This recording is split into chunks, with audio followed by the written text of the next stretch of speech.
Chapter 130. The star was Rui Wen's projection on the altar. It was also a projection in Luo Nan's heart. It wouldn't directly tell Luo Nan Rui Wen's location in the real world, but the connection and the corresponding information were unique. This understanding melded into Luo Nan's calls and blessings. It was like thunder and fire that soared to the heavens. It exploded amidst the dense black clouds, and the cries of thunder and the spreading psychic waves swept across the night sky of Xia City. It connected and contrasted with the millions upon millions of living beings. There was only one goal in the world that corresponded to it. This was Luo Nan's attempt in a flash of inspiration. It was like the stroke of a god when painting. He didn't know if he could get the result he wanted. All he could do now was wait. Scout, scout. Crack burst shout rang out, pulling Luo Nan back to reality. I'm here. Where did you go? Here in the arena.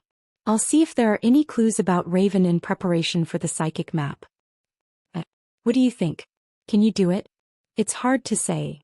Right now Luo Nan's lies really came out of his mouth as soon as he opened his mouth.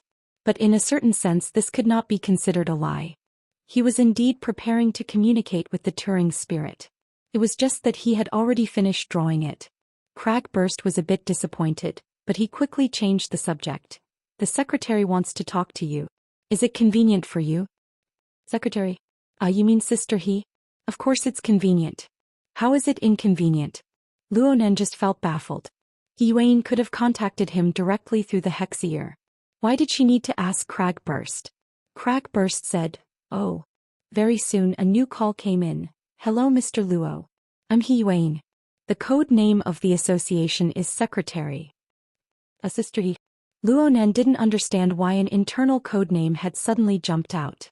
It was as if he wanted to recognize it all over again. It was very odd. Soon He Yuan gave an explanation.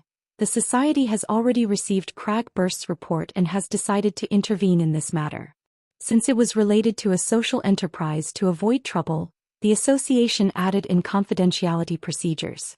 Those who participated in the operation were all referred to by their internal code names. The briefings before and after the operation were also handled in this manner. Due to the special nature of your situation, Friday night's briefing will be handled accordingly before Monday's announcement. Luo Nan suddenly felt very formal. It was as if he had entered a military department. Was the Ability User Society always like this? Very soon Cragburst's rueful sigh explained everything. The customs have changed. It's like I've returned to the army. He Yuan's communication continued. As for Mr. Luo's code name, I originally drafted one on your behalf. It's called Painter. Very good, very appropriate. But it's too close and it's easy to make associations. I'm sorry, but I just learned a few things about you from Cragburst. With the circumstances you and your family are currently facing, it's not suitable for you to stand in the front. Maybe. Luo Nan thought of Yen Yonghua at this time. I just heard Cragburst call you Scout. This code name is rather vague, but it's rather appropriate. If you don't mind, can we use this internal code name for this operation? No problem. Luo Nan didn't mind this kind of empty reputation. He was more concerned about how to cooperate with the society and rescue Rui Wen as soon as possible. So Secretary, what do we do next? Follow-up reinforcements will be arriving soon. At the same time, the society will have the entire city under surveillance. Depending on the situation, they will decide whether or not to negotiate with Quantum Corporation. Then me and Cragburst. As for you, you don't have a clear mission at the moment. Because there's a matter that needs to be resolved as soon as possible. He Yuan's voice was tranquil. Mrs. Luo Shuqing sent you to Xia City's Renai Hospital 2 minutes ago. The current conclusion is that you've lost consciousness and are in a shallow coma. Cragburst nearly went insane from hearing this. Isn't Scout right here? You're talking about his main body? Luo Nan was speechless for a time. Only now did he remember how long it had been since his soul was in an out-of-body state. It had been at least 3 or 4 hours. He was still pretending to be asleep in the car before his out-of-body state. Even if he circled around the city, he should be home by now. Clearly, he had no way of getting off the car by himself. In a short 2 days he couldn't be woken up again. And this time he really couldn't be woken up. It must be known that his aunt and uncle had just secretly done a DNA test for him. Under these circumstances, the two couldn't help but think too much. Mr. Luo, Crackburst says that you're attaching your soul to Crow's body, but I don't think so. He Yuan didn't call him by his code name, indicating that this matter had nothing to do with the operation. It looked like the matter of his out-of-body state couldn't be concealed any longer. Luo Nan was just about to come clean when He Yuan spoke. I've consulted old man Yu. Your situation is very likely to be a rather complicated soul attachment state. In other words, the vast majority of your consciousness, or perhaps it should be said that your soul has been projected through your ability to come to Crow's body. This is an extremely troublesome situation. It will cause continuous wear and tear to both you and the target of your soul attachment. If the separation isn't done in time, the consequences will be extremely serious. I've already informed Crackburst that you shouldn't go anywhere right now. Mr. Bai of the society is rushing over right now. He's proficient in the dream-inducing technique and has deep attainments in the study of the soul. Let him diagnose you.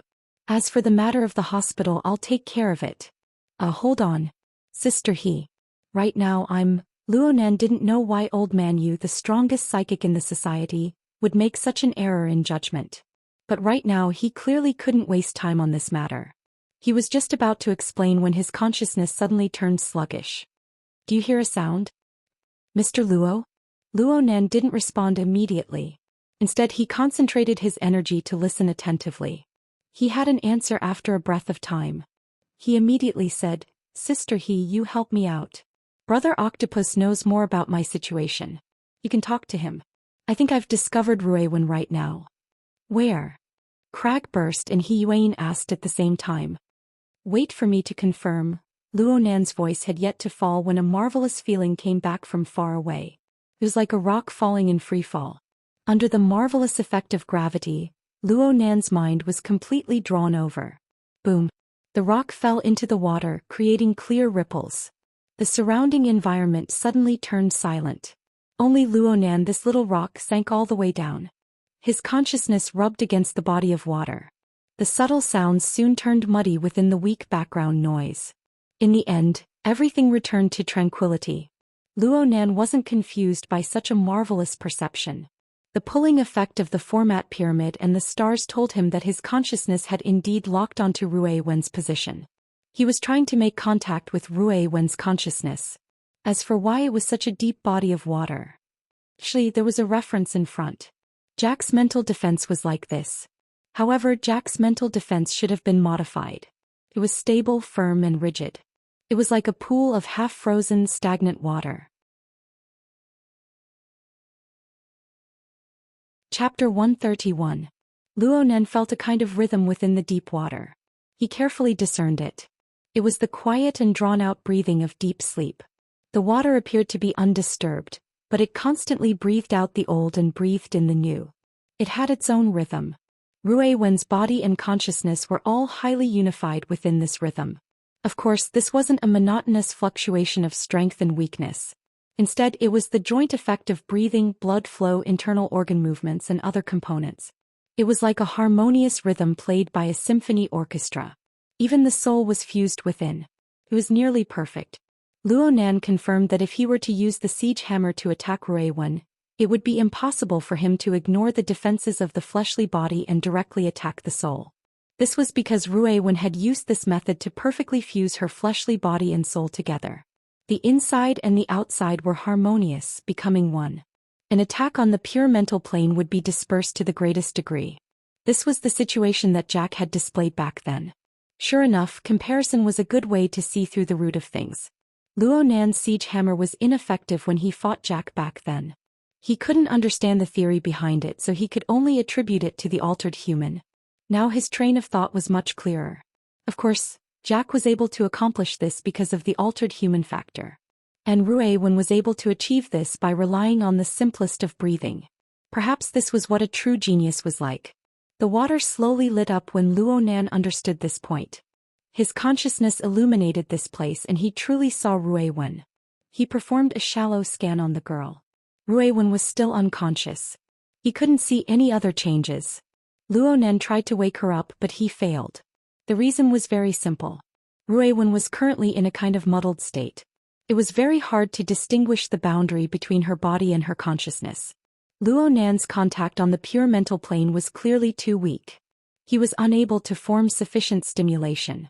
But there was a very crucial point here. Ruiwen's muddled state was the dual coordinated effect of her body and consciousness. These two fulcrums were indispensable. Then came the problem. Ruiwen was currently unconscious. It was reasonable to say that it was impossible for her to truly achieve muddled state. But as long as she reached this state, she wouldn't be unconscious. She would certainly achieve absolute control over her body and mind. A paradox seemed to form between the two.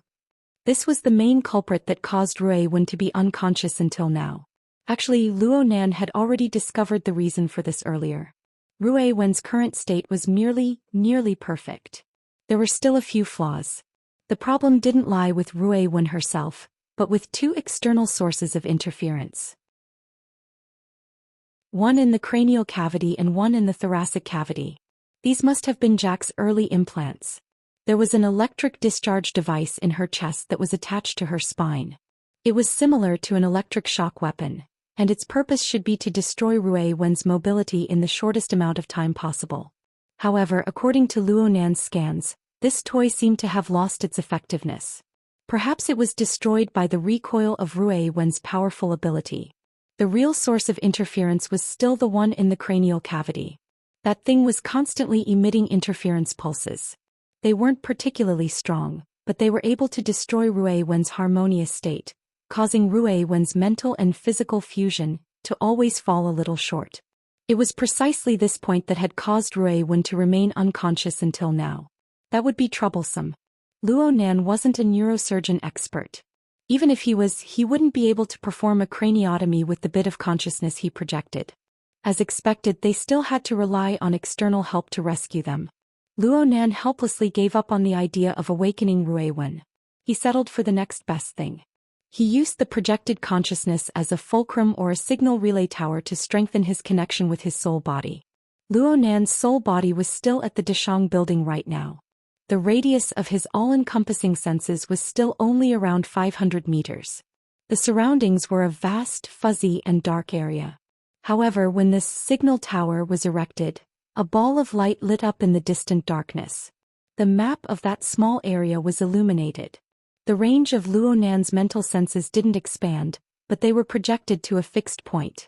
Luo Nan looked down from a high vantage point like opening a crude satellite image.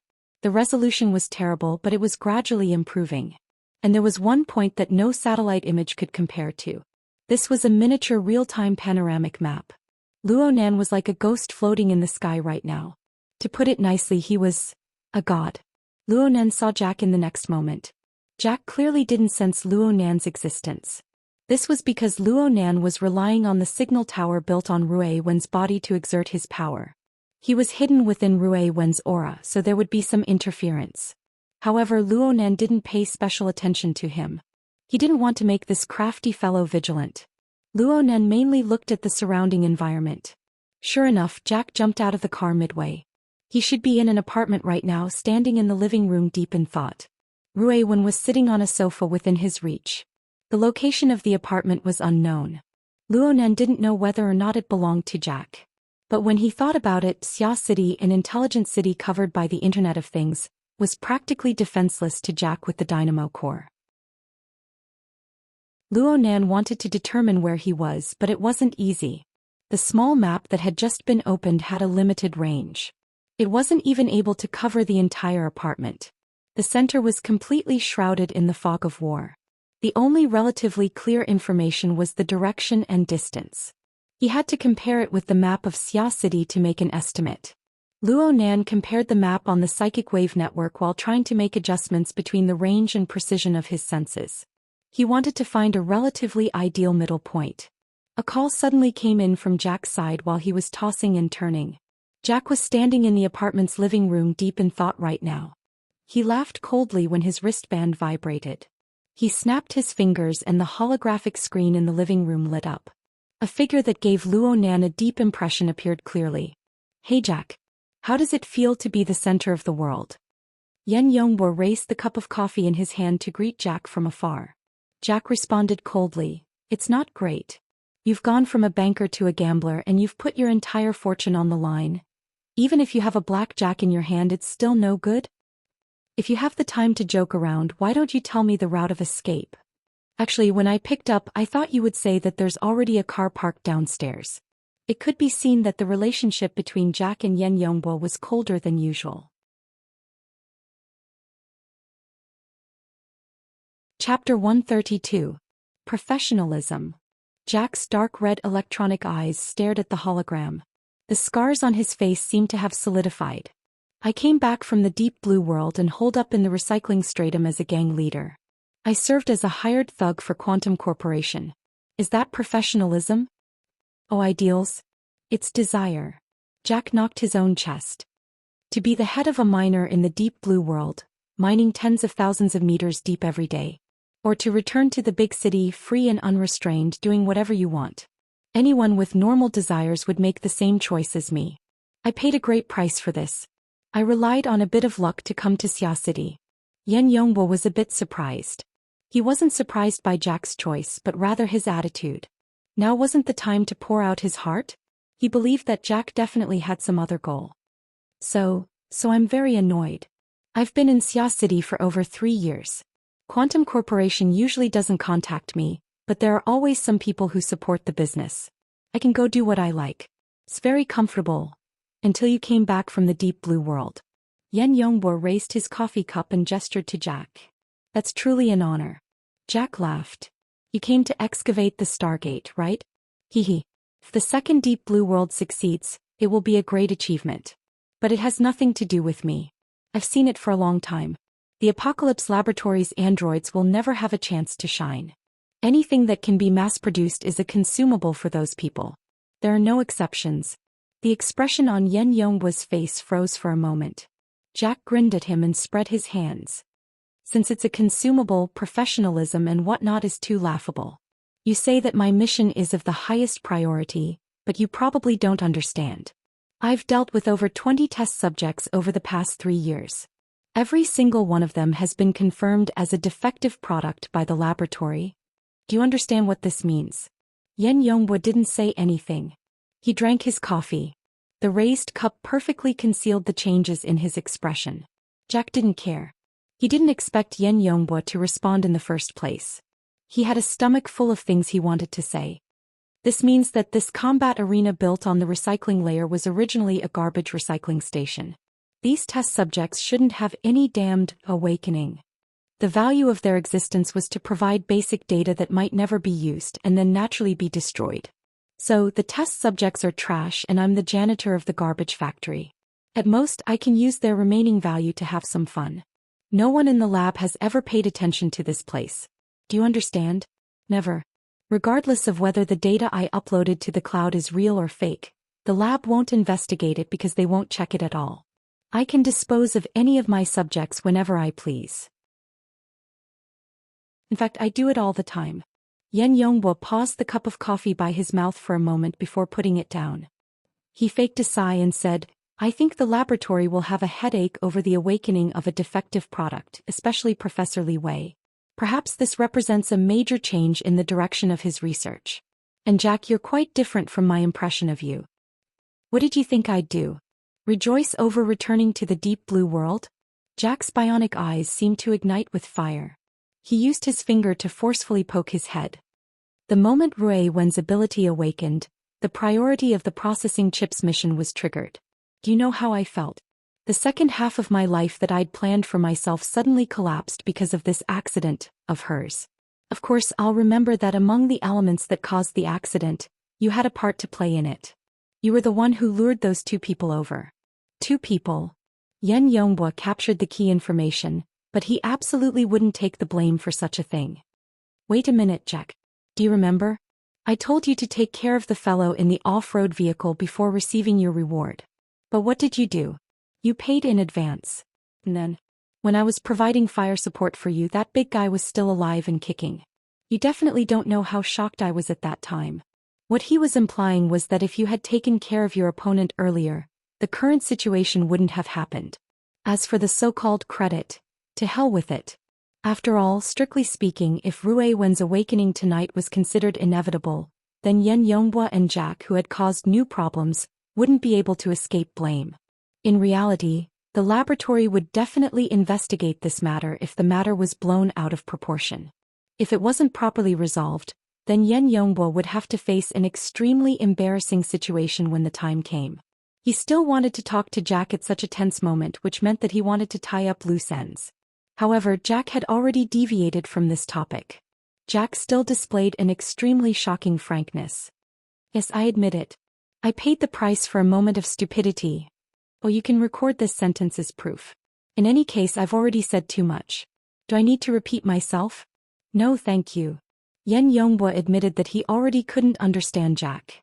This fellow had turned into a madman with self-destructive tendencies just because he wanted to return to the deep blue world. This was a troublesome situation that he hadn't anticipated. Oh wait. An emotional altered human?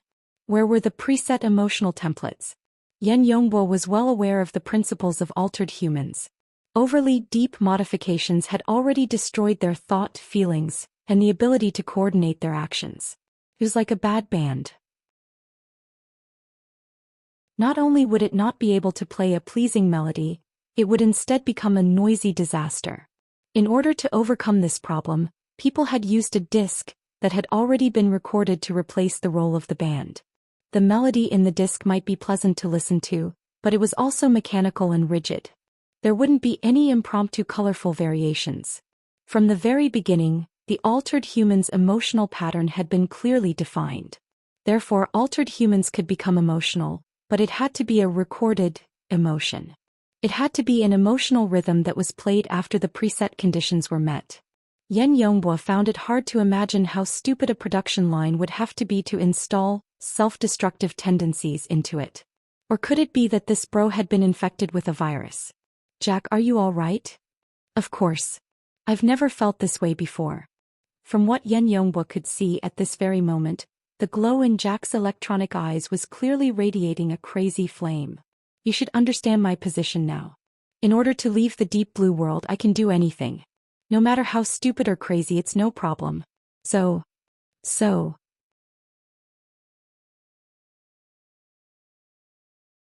Chapter 133. Yan Yonghua raised his eyebrows and leaned back in his chair.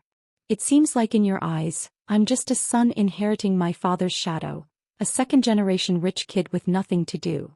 Jack shrugged. I'm just saying that you're much more comfortable than your old man. It's been over 3 years. Is Professor Yen Hong still in such a sorry state when faced with competition? Yan Yonghua didn't mind Jack's mockery at all.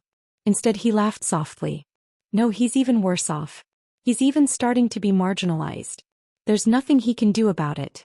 His research ability is at that level. No matter how much data he obtains, it'll just make him toss and turn for 2 more days.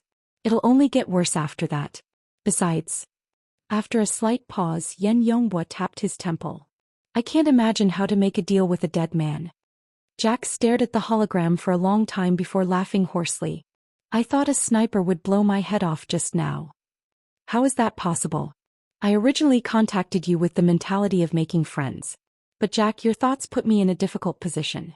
You're suddenly telling me that you don't want to return to the deep blue world? If it wasn't for you, perhaps I would have already boarded the transfer plane? Assistant Yen, you're the source of my inspiration.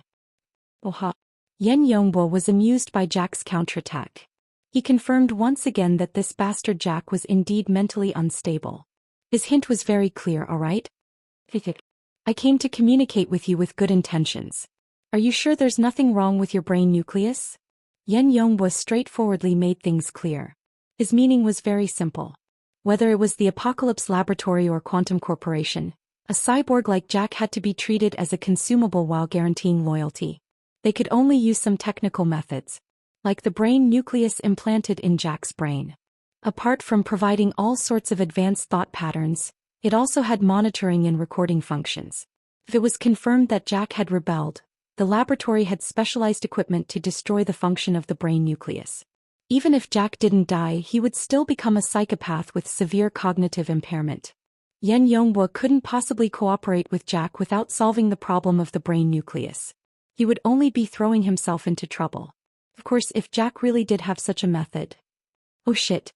Yan Yongbo's eyes suddenly widened in the next moment. Jack shook his head slightly and grinned. On his pale skin, a layer of dark red light was emitting from the clothes he was wearing. The surrounding air was warped by the high temperature of the flames. The wooden floor beneath his feet was also charred black by the flames and even ignited. The problem was that Jack's skin and clothes were not damaged at all, as if the flames were just an illusion. The dark red light passed through the screen and burned Yan Yongbo's eyes. His body subconsciously leaned forward. Ignoring the stimulation of the flames, he carefully observed the distortion of the surrounding air. After a few seconds, he finally came to a conclusion. Format of fire. As you can see, Jack's body was still emitting flames. He squinted his eyes slightly. Although he was wrapped in flames, he was enjoying it immensely. Yan Yongbo was stunned for a long time before saying, "The modification you received, is it third-generation burner technology?" "No, that's not right. I've seen your information. Your artificial organ ratio has reached 55%, far exceeding the upper limit of the archetype format's 14%. Jack extended his thumb and forefinger, making a stretching motion. "Dynamo movement technology. Are you trying to make me laugh?" Yan Yongbo no longer pretended to be deep. He stood up and heavily slapped the table with both hands. "Although I'm a first-generation burner. The first in the world." "Alright, thank you." Yan Yongbo practically gritted his teeth in thanks. Then he said, "It's true that I'm a first-generation burner. But after 90 years, for 6 years, I've practically always been at the Apocalypse Laboratory. I haven't fallen behind in every technological update. From the very beginning, when I simply ignited my life force, to the second generation and the exoskeleton armor, to the third generation's internal structural strengthening. Of course, that includes the fourth generation dynamo movement technology. Do you remember, Jack? I just gave you that deep sea Type 4 dynamo movement core." Jack moved his fingers and looked at the burning flames coiling between his fingers. He was like a child who had just received an expensive toy, unable to put it down. "The fourth generation dynamo movement technology you're talking about, is it the laughable result of your old man being led by the nose by others? That castrated version of technology that Quantum Corporation is so pleased with?" He raised his eyes to meet Yan Yongbo's cold and severe gaze. "My dynamo movement core technology isn't that complicated. It's just a proper application of the dynamo movement core. It's a crucial method to allow an altered human know anyone to become a burner." There was a moment of silence both inside and outside the holographic screen. Luo Nan was already stupefied from watching. He looked down from high above and witnessed the entire process. The large amount of background information overwhelmed him. Aside from the dynamo movement core and the deep blue world that he had already come into contact with, there was also the Apocalypse Laboratory, the excavation of the Stargate, and Yen Hong's current whereabouts. Unfortunately, they were all fragmented fragments. Wanting to piece them together was undoubtedly an extremely arduous task. And naturally, Yan Yongbo's current reaction surprised him the most. Luo Nan had seen Jack's format of fire before. He originally thought that this was a new technology that Quantum Corporation and the powers behind it had secretly promoted. But he understood from Yan Yongbo's reaction that Jack's situation was actually a special case. Now this was interesting. According to what Jack said, he was just the head of a miner mining in the deep blue world. How could he know all this? Luo Nan was racking his brains when he suddenly sensed that Rui Wen's breathing rhythm had become a bit chaotic. Some sort of external force had interfered with her deep and calm state, causing layers of ripples to appear. The source wasn't the interference device within her body, but it came from Jack. It came from Jack's format of fire. The hot wind assaulted and the calm lake stirred with waves. It hadn't reached the point of surging tides and the change wasn't particularly intense. But even so, Rui Wen's breathing still instinctively adjusted after a period of disorder. This adjustment wasn't to return to a state of tranquility. Instead, it was to harmonize with her current state. The rhythm sped up by half a beat. This increase in speed was inappropriate, and the interference pulses within her brain were thrown into chaos.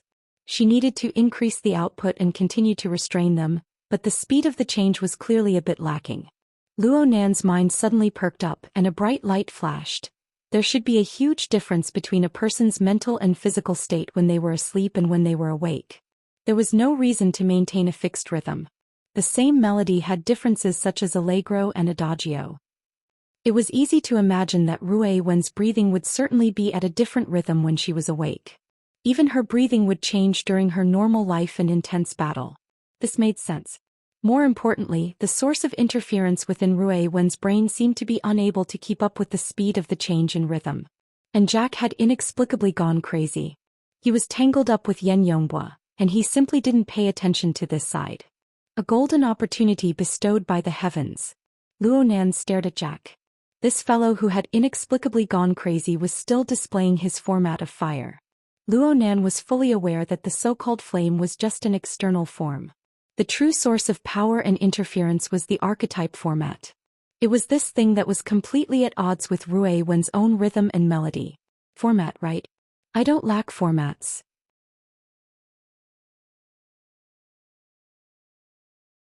Chapter 134. The changes in the living room were split into two groups, but the blazing light on Jack's body drew everyone's attention to him, including himself. No one paid any attention to the unconscious Rui Wen on the sofa. The powerful heat radiation in the room also perfectly covered up the minute changes that were almost undetectable. Yan Yonghua had just recovered a little. He forced his body to relax and sat back in his chair. He placed his elbows on the table and his fingers were still crossed. He lightly pressed the tip of his nose and covered half of his face, trying his best not to reveal too much information about his emotions. Jack, forgive me for still doubting your words. I've been in the Apocalypse Laboratory for almost 6 years. Work subscription, chapter name, word count, price, crossover coins balance, crossover coins. This book will no longer display a deduction notification. New chapters will be automatically purchased.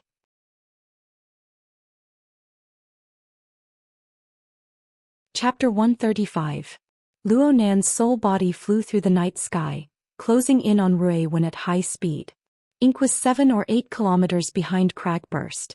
He was in the second echelon by relying on his flying advantage, but he was still pulling away from Cragburst. As for Cragburst, he could only bitterly follow behind Ink. And in other directions, He Yuan and the participating members of the society were converging from all directions according to the approximate direction and distance given by Luo Nan. The society used satellites as well. They constantly narrowed down the search area and marked out suspicious locations. Countless messages were transmitted through the hexaear, but not a single trace was left behind in Luo Nan's mind. Luo Nan's mind was already completely focused on Rui Wen. In the body of water, where his body and soul blended together, he set up his own format. That bit of soul energy that he poured in transformed into a tall tower that protruded from the water's surface. There were also dark chains that resembled giant pythons that swam inside and outside the pyramid, creating waves in the water's surface. Luo Nan wanted to affect and disrupt Rui Wen's rhythm, forcing her to change her tune and break away from the influence of the pulse in her brain. However, he did not expect that he would be the first to be affected. The rhythm of Rui Wen's breathing was like a clear and flawless body of water that could reflect all things. Here Luo Nan could not help but feel that the format pyramid was excessively rigid. The heavily chained crow was excessively messy. This was a purely awkward feeling, but it forced him to make adjustments. Otherwise, even the erected format would feel crooked. This matter was not particularly difficult to accomplish, because Rui Wen was there as a standard and reference. Luo Nan made the stability of the tall tower and the vibrations of the chains tightly interweave. One was moving, one was still, yet they were coordinated and symbiotic. After several hundred adjustments, Luo Nan found an extremely stable and comfortable state. It was also an opportunity for Luo Nan to converge and harmonize his soul strength. Finally, a wondrous ripple formed in his soul dimension.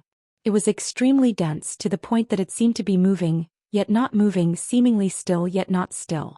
Without even thinking, it spread out in all directions. Luo Nan's soul body quivered the moment this feeling flashed through his mind. It was as if a layer of formless impurities had been shaken off, becoming much more transparent.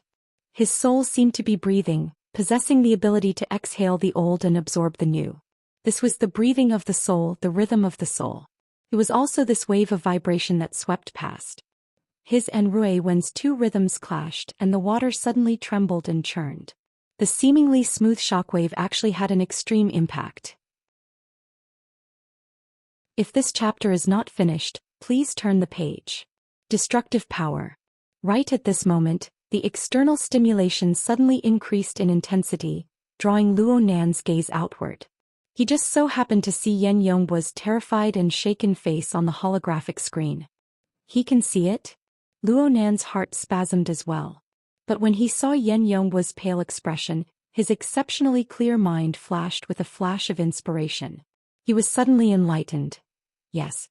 He had built the framework of the altar, carried Rui Wen and the human-faced arachnid in a higher-level battle, experienced the breathing of the soul and so on. He had made progress, and the extent of his progress had exceeded his imagination. At the very least, the consciousness he projected had already interfered with the material plane, causing the originally invisible soul energy to appear in front of others. Control them. Yan Yongbo didn't know why the archetype format he was familiar with would appear in such a strange form in front of him, but even a fool could see that something was wrong with Rui Wen. If something happened to Rui Wen, all cooperation would become a joke. Yan Yongbo warned loudly, but Jack didn't need him to do anything superfluous. He immediately activated the pulse switch in Rui Wen's brain. But just a split second before this, a wave of quiet undercurrent seemed to brush past Rui Wen's entire body, both inside and out. The precision instrument stopped reacting. Rui Wen. Jack's bionic eyes nearly ignited. His killing intent was like fire. And on the sofa, Rui Wen, who had been sleeping all this time, suddenly opened her eyes. Her figure bounced up in the next moment, and Jack's deep CEM field was activated at the same time. The sofa, which weighed over 100 kilograms, was lifted into the air and flung to the side. It heavily smashed into the French window between the living room and the balcony, shattering the glass with a bang. The cool autumn wind blew in and the curtains fluttered. The surrounding residents were in a bit of an uproar. It must be known that it was already past midnight. Perhaps other places in Xia City were still feasting and feasting, but the residential area had already returned to tranquility. This kind of momentum was still too big. Damn it. Hold on for another 5 minutes. Backup will be here soon. Yan Yongbo took the initiative to cut off the communication after he finished speaking, and the holographic screen went out. Jack turned a blind eye to this. He only had Rui Wen in his eyes. There were no obstacles between him and Rui Wen in the living room that couldn't be considered large. However, Rui Wen seemed to possess the instinct to hide in the darkness. She landed noiselessly in the thickest shadows in the corner of the wall. She didn't open her mouth. She didn't make a sound. She only spoke. Please turn the page. It was a cold stare. Jack lightly pressed his forehead to ease his surging emotions. Rui Wen, you plunderer who always destroys other people's dreams. Before his voice fell, Rui Wen's figure suddenly warped in the shadows in the corner of the wall. She launched a charge at Jack with absolute speed. But what was even faster than her charge was a cold and desolate edge that suddenly shone in the nothingness. Jack's deep CEM field had been present all this time, sweeping up practically all the furniture in the living room. But at this moment Jack still let out a muffled groan. His body fell back and he crashed into the entrance door. There was no light there, but dark red flames rose explosively in the next moment. The fiery light illuminated his face. Jack's ugly face was already covered densely with scars. Half of it was rapidly withering and drying up. There was a clear scar on his cheekbone that was still in the process of tearing. Half of his ash-gray bones had already collapsed. What came out from within wasn't blood but flames. Hit. Even though Jack had already used the dual interference of the deep CEM field and the format of fire, he still wasn't able to block Rui Wen's edge. In fact, if it weren't for the interference, this strike would have directly pierced through his brain, a fatal strike. Luo Nan observed from above, seeing even more clearly. Rui Wen's ability was somewhat similar to Zhang Yingying's white rainbow. It was just that white rainbow was like a rivulet of clouds that coiled around a mountain. Its form was relatively fixed and its edge was contained within. As for Rui Wen's edge, it was hidden within her own aura. It suddenly erupted, coming without a shadow and leaving without a trace. The sharpness was secondary. What it truly exuded was the flavor of deathly stillness and ice. Luo Nan actually didn't see the trajectory of this strike. Half of Jack's face was already finished. Ruiwen. Ruiwen. Jack's voice became indistinct. His body actually retreated even further. The home AI, which hadn't responded no matter how he tossed and turned, was as obedient as a dog. It immediately opened the door. By the time the door opened a crack, Jack had already crashed out. Ruiwen didn't make a sound. She chased after him, but the alloy security door rumbled shut at this time. It was locked, so it wouldn't be easy to open it in a short amount of time. 2 muffled bangs rang out at this time. 2 cylinders the size of cups were thrown in from the balcony at practically the same time. They passed through the shattered floor-to-ceiling window, and they passed through the living room with extreme precision. They were thrown towards the entrance door. Only 30 seconds had passed since Yen Yonghua cut off the communication.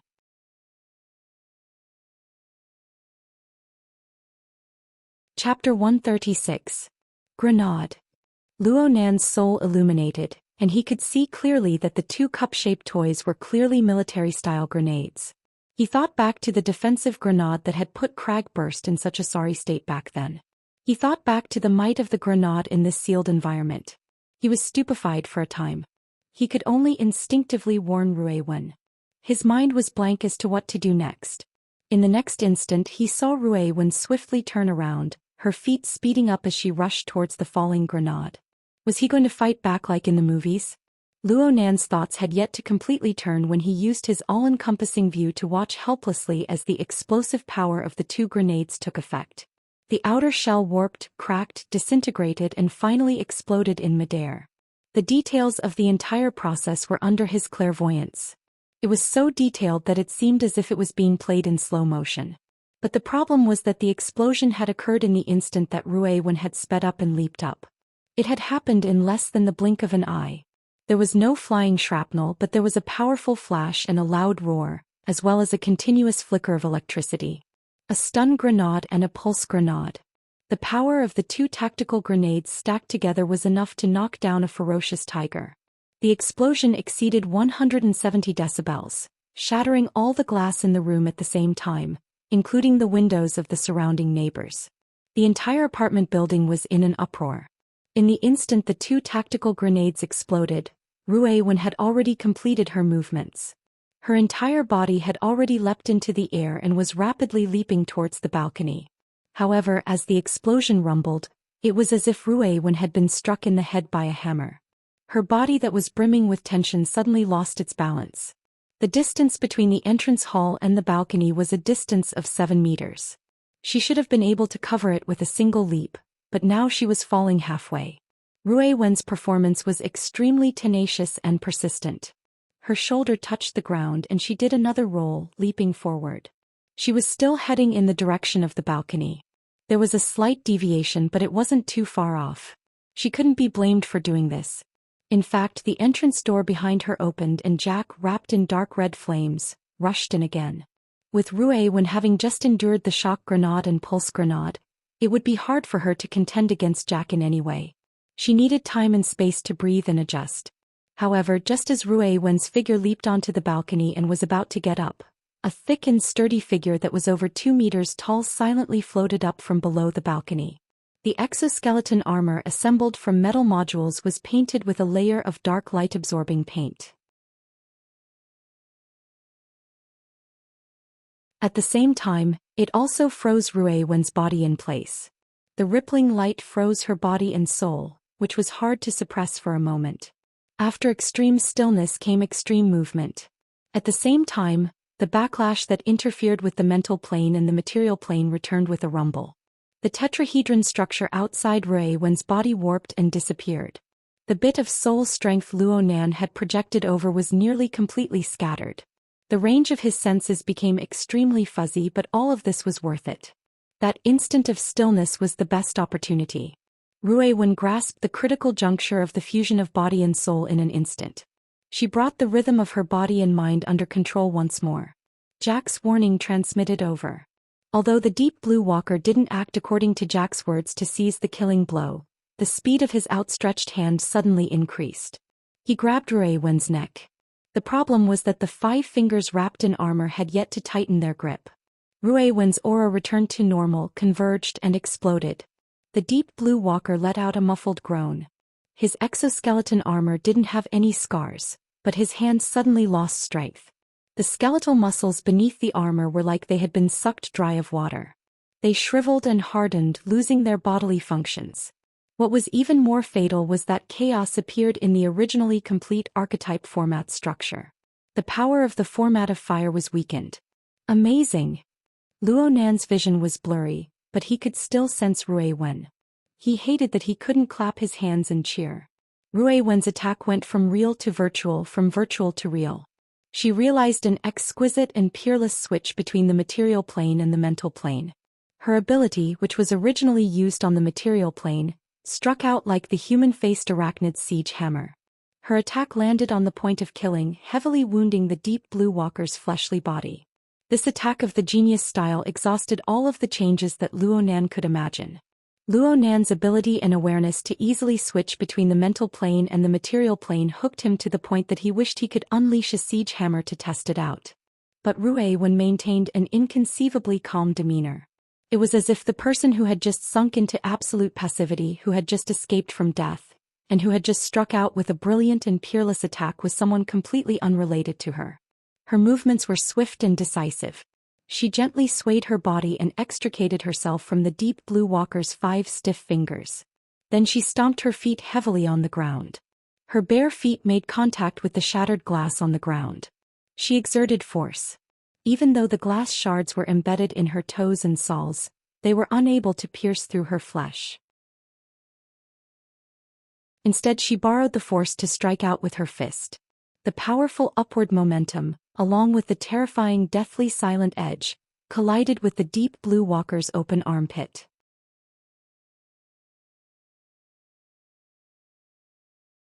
Chapter 137.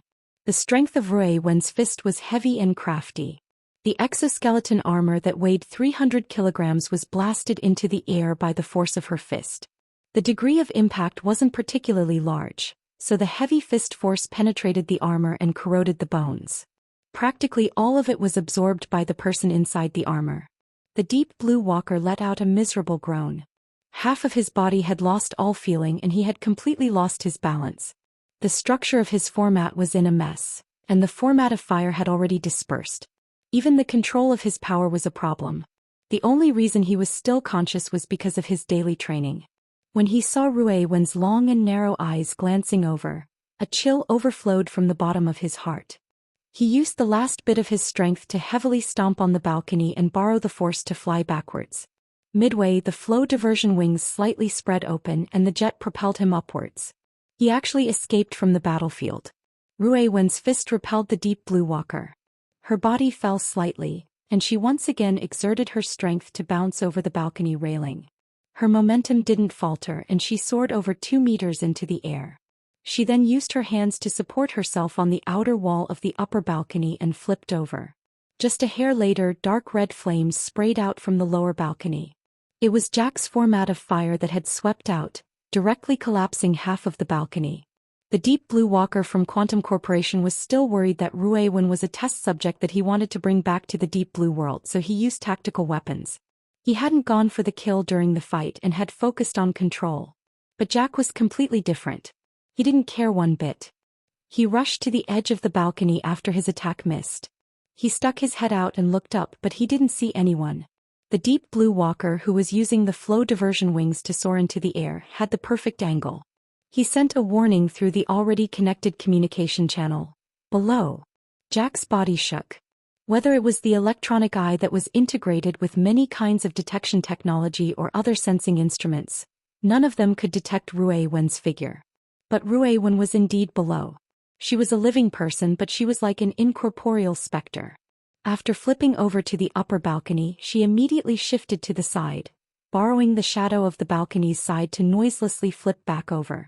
She used the balcony railing as a cover, and a fist smashed onto the railing the instant Jack received the warning. The deathly silent edge penetrated, and it was that unpredictable transformation of illusion and reality. Jack groaned miserably and staggered backward. His leg was hit. He had only taken 2 steps back when his skin and flesh shriveled and fell off. His brittle bones couldn't bear the force of his weight and snapped, leaving half of his leg bone behind. Jack fell backwards, heavily smashing onto the floor. His appearance was just like the great maw basilisk that had once been insufferably arrogant in the fighting arena. If this chapter is not finished, please turn the page. Ruiwen. Jack's face contorted as he roared. But at the same time he used both his hands and feet to fiercely exert his strength, gliding swiftly across the messy floor of the room. The deep CEM field and the format of fire fused together to form a substantial vortex of fire. It continuously contracted and expanded, forming a powerful repelling force that blocked Ruiwen's advance that followed him like a shadow. His speed was quite fast. In the blink of an eye he had slid out of the door. This time he did not close the door because there was a steel wall moving horizontally blocking him from the outside. Another deep blue walker. This exoskeleton armor looked even thicker than the one that escaped from the balcony. It stood there and blocked the door of the room tightly. Then he turned his arm to actually raise an external bulletproof shield. He smashed it onto the floor with a bang, firmly securing it in place. If it was just a shield, then it would be useless against Ruiwen's unfathomable ability. The problem lay in the fact that flames were surging on this person's steel body. There were even layers of flames that gathered on top of the shield. It was clear that this was a special technique. Every skill had its specialization and its defensive power was certainly far above the norm. Luo Nan suddenly thought of something as he observed the situation. According to the introductions of a few popular science programs, deep blue walkers usually operated in units of 5 to 7 people when they fought against mutants. Back when they surrounded and killed the burning wraith on the warship, there were 5 people working together. They clearly belonged to the military and quantum corporation, but they advanced and retreated in an extremely orderly manner. They certainly put in painstaking effort in the corresponding joint attack training. In other words, there were at least 3 other deep blue walkers in the vicinity of this apartment building other than the sturdy shield-wielding man in front of him and the one who had been heavily injured by Ruiwen. Just as this thought came through his mind, the sound of heavy footsteps rang out from the messy balcony. Another deep blue walker was undoubtedly there. Looking at how he wielded the gun with both hands and how he operated it skillfully, it was clear that he was not the unlucky bastard who had half his body crippled. At the same time a sound came from the bedroom. The exit was really blocked. This apartment was a small apartment commonly seen in Xia City. It had a structure of 2 bedrooms and 1 living room. The only things that could lead to the outside world were the main door, the balcony, and the master bedroom. Right now, 3 deep blue walkers were blocking the 3 exits. It was like catching a turtle in a jar. This wasn't a battlefield suitable for deep blue walkers. But if they were able to utilize it properly, Ruiwen would find it hard to resist even if they used tactical ammunition like stun grenades and pulse grenades. The situation took a sudden turn for the worse. Please continue to the next page if this chapter isn't finished. Ruiwen was silent. She had no intention of changing her target. She faced the sturdy shield-wielding man outside the door and sprinted in a straight line. Her speed grew faster and faster. Everyone, including Luo Nan, thought that Ruiwen was going to use the same old trick again. She was going to use her unpredictable deathly silent edge to directly penetrate the sturdy shield-wielding man's defense. Electric waves crisscrossed in the air. Several deep blue walkers instantly communicated through telepathy. It's impossible for Wall 5's 100-fold flame to be penetrated in one strike. Follow up with a wave of stun grenades. Cannon 6, Roger. Prepare tactical ammunition. Prepare to fire. Gun 4, Roger. Prepare to charge. Roger. A tactical grenade was tossed out from the bedroom after an instant of synchronizing. Ruiwen was charging too fast. The grenade's delay wasn't that coincidental. It was impossible for it to explode before Ruiwen and Wall 5 collided.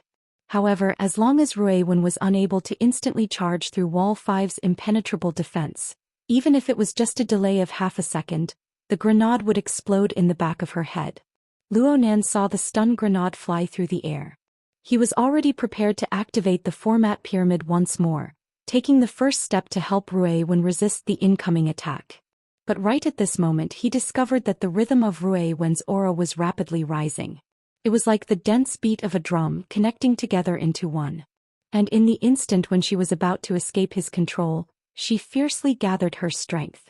The change of extreme movement and extreme stillness caused the originally rhythmic undulations of the body and soul body's body of water. Rui Wen opened her mouth slightly. Her aura interlinked with the inside and the outside, and the shock waves of this undulations exploded outwards. It was as if Luo Nan could hear the roar of a malevolent giant beast at this moment. However, this explosive attack didn't form a substantial sound wave. Instead, it directly struck the mental plane. It was yet another marvelous switch between the material and mental planes. The shield man was defending against Rui Wen's deathly silent sharpness with all his strength.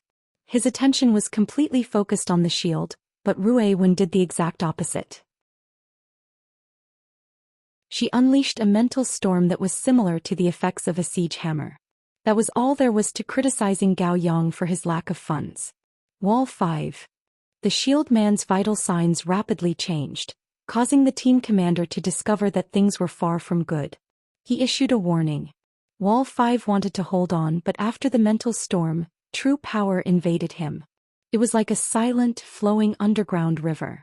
It was empty and cold, but it was aimed directly at his weak inner organs. It pierced through in one strike. The 100-fold flame was suddenly extinguished.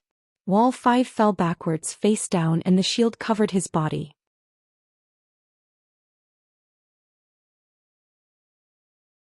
Chapter 138. The stun grenade exploded behind her and Rui Wen fell forward, pouncing onto Wall 5's body.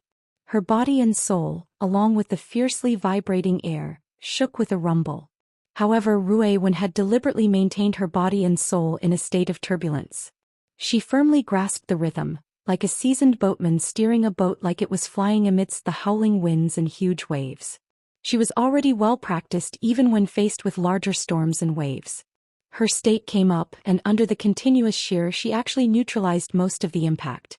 This sort of outstanding combat intuition was truly fearsome and terrifying. Rui Wen somersaulted on top of the shield and jumped up. She walked 2 steps and her feet staggered a bit. But Luo Nan's format pyramid appeared and disappeared outside of her body.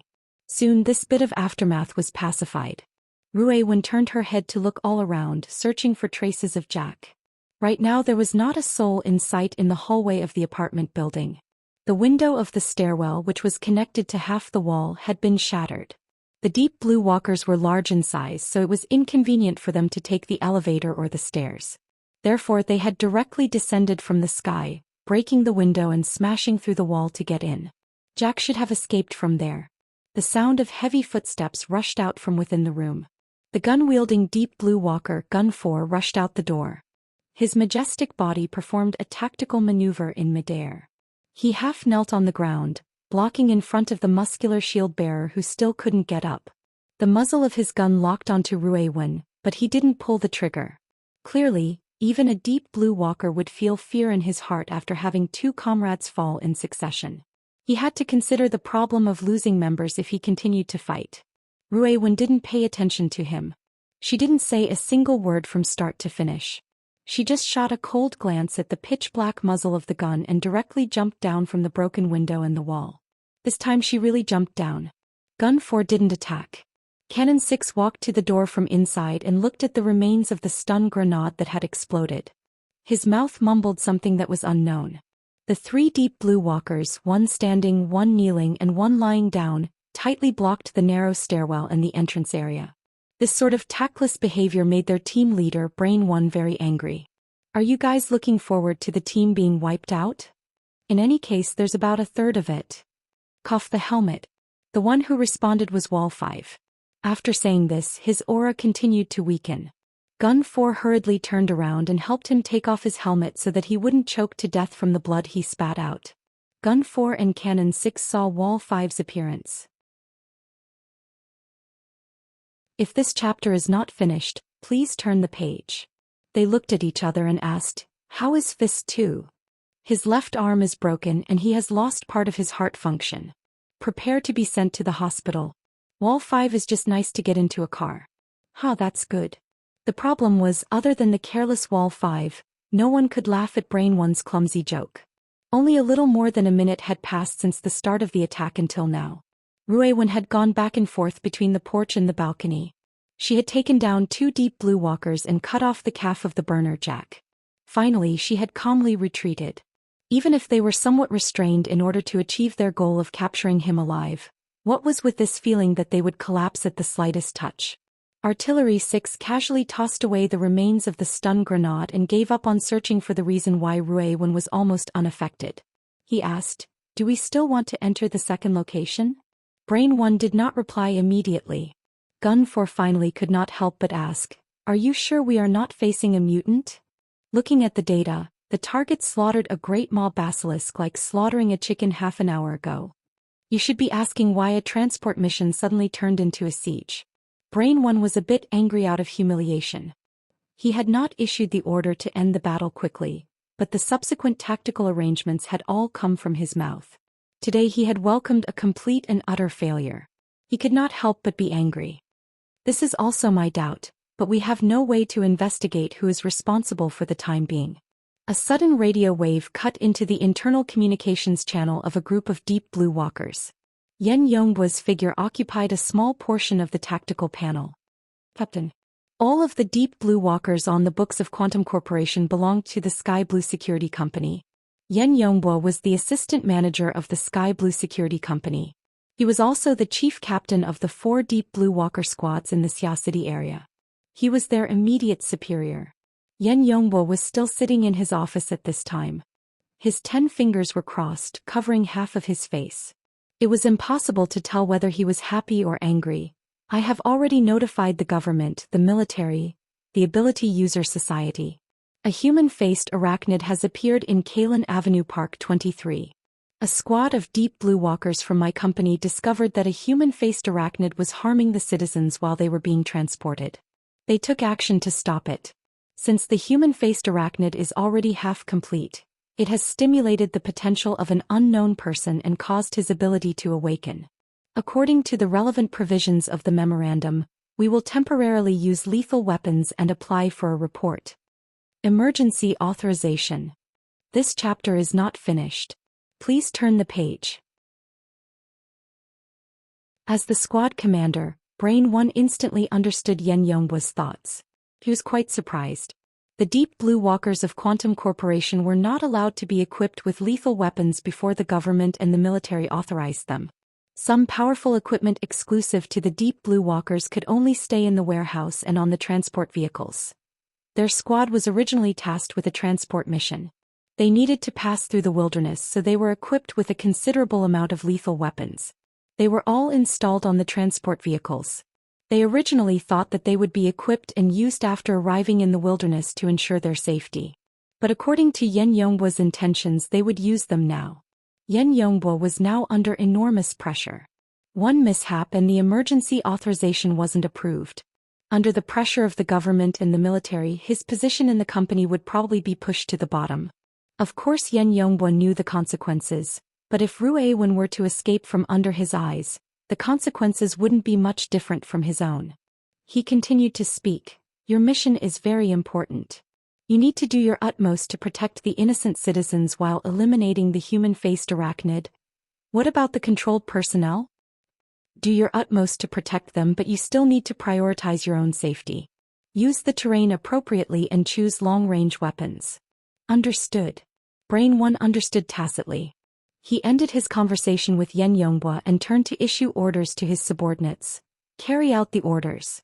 There just so happens to be a charged particle cannon in the car. I think this apartment building is pretty good. Set it up there and aim it at Park 23. Beat. Or are you saying that you want to send Snake 7, who is already in position, into the enemy's mouth?"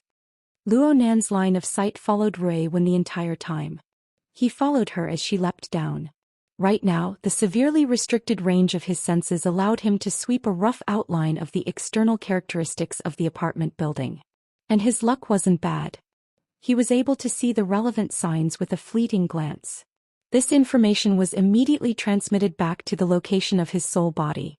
But when his mind was distracted, Luo Nan suddenly discovered that the distance between his soul body and the location of the incident was already extremely close. Before this thought could end, the dusky and chaotic region of the surroundings returned to light in an instant. Luo Nan shifted his line of sight and a map of the entire region with a diameter of 1 kilometer opened up in an instant. The explosively expanded range, the complex environment, and the enormous amount of information were like a hurricane rising from the flat ground surrounding him.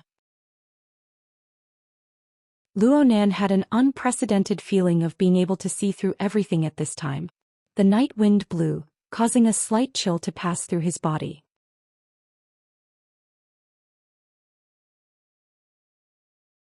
Chapter 139. If it was nothingness, then there was no such thing as transparency. Luonan gazed at the night sky. The cool autumn night wind passed through his current location. The airflow was like an incorporeal river, rippling with fine waves that were hard to see with the naked eye. Luonan had never been able to clearly feel his own progress like he did now. His soul body had intervened into the material plane and left behind traces that belonged to him in the void. He instinctively raised his hands and raised his eyes to size them up. Luonan rarely paid attention to the soul body itself. From his understanding, the soul was like a specter. It was transparent and fuzzy like a simple projection. But right now he raised his hands. This was the habitual action of a normal person. He also saw two slender arms. They were even wrapped in his outer clothes today. They appeared translucent at first glance, but they radiated a faint halo of light from the inside to the outside. They gave off an unconventional feeling. It wasn't just his arms. Every position of his soul body was like this. This layer of halo was the product of mutual interference between the mental and material planes. It gave Luonan a practical and sensible reference. If he deliberately interfered with the material plane, the intensity of the halo would increase. It would manifest his work in the form of light outside. And if he deliberately distanced himself from the material plane, the halo would quickly disappear, causing his soul to return to a level that was hard to see with the naked eye. Of course, this was only the most basic of methods. A large amount of energy would be lost. There was no efficiency to speak of. A truly efficient method. One would know just by looking at Ruiwen. Right now, Ruiwen was running on the outer wall of the apartment building. This was the right word. It was extremely appropriate. The scale of this apartment building wasn't small. It was over 100 stories tall and had a total height of over 300 meters. Ruiwen walked on the outer wall of the building. She was a bit sluggish at first, using both her hands and feet. But she soon found a way to grasp her balance. She only relied on her two legs. She occasionally jumped in coordination. It didn't matter if there were any protruding balconies or railings to borrow strength for support. It was as if she was walking on flat ground. Luonan felt that she was no worse than the veteran ability users of the society. At the very least, Cat Eyes didn't seem to be as fast and sharp as Ruiwen's during the operation on Friday night. And below Ruiwen, about 20 floors away, was Jack's rapidly descending figure. Of course, Jack was aware of Ruiwen's pursuit. Although he had lost a leg at the moment, he was using both his hands and feet. Relying on his superhuman body condition as well as his utilization of the deep CEM field, he was like a rapidly slithering gecko. His speed was not considered slow. The problem was Ruiwen was even faster than him. In the span of another breath, the distance between the two sides had been pulled to less than 10 floors, 30 meters.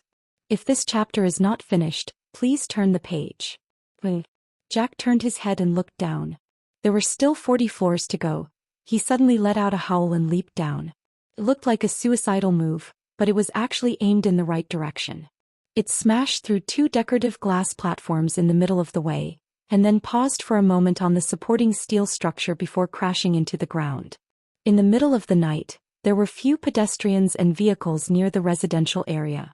However, amidst the roar of the engine, there was a convertible military off-road vehicle speeding over, quickly approaching. Jack jumped up and crashed into the car. Who would believe that such a coincidence wasn't planned in advance? Luonan saw that Jack's jump just now had smashed the buffering platform, cutting off the possibility of Ruiwen following the pattern. And once the off-road vehicle drove onto the high-speed magnetic rails, it would be hard for Ruiwen to catch up, even if she had peerless bravery. Luonan's thoughts spun and he locked onto the driver of the off-road vehicle through the air.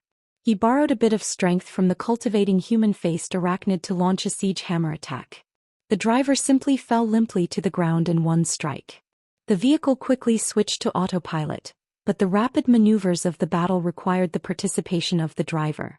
The off-road vehicle went a bit out of control right now. It swung back automatically and Rui Wen jumped down from above the apartment building. 40 floors. It might even be a bit higher. Luo Nan was directly stupefied in place. Right now it was as if Rui Wen had made an ordinary and light jump. She jumped from the building's facade into the night sky of Xia City. The dusky night merged with the neon lights of the metropolis to become a wantonly painted backdrop. Rui Wen's thin figure was the most eye-catching silhouette on the surface. All the way until the power of the jump was exhausted and gravity was about to take the dominant position at the critical juncture, there was a boom and a wave of air exploded from her body. It was as if she had shaken off some restraints. Her entire body was like a glider sweeping across the low altitude. Her swiftness and liveliness were a perfect combination. Gravity had no choice but to take a back seat. Rui Wen couldn't completely overcome gravity, but she could control her direction. She smoothly found a place to borrow strength.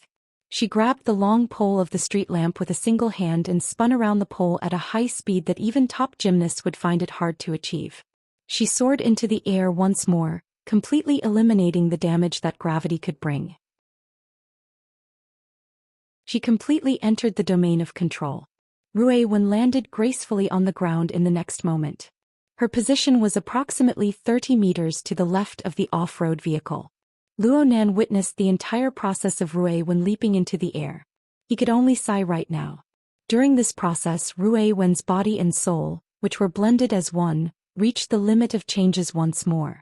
Her entire body seemed to be switching back and forth between the material plane and the mental plane. Please turn the page if this chapter doesn't end. There were a few moments when it seemed as if it would transform into nothingness. Only Luo Nan, who had a close connection with her, was able to lock onto those inconceivable moments.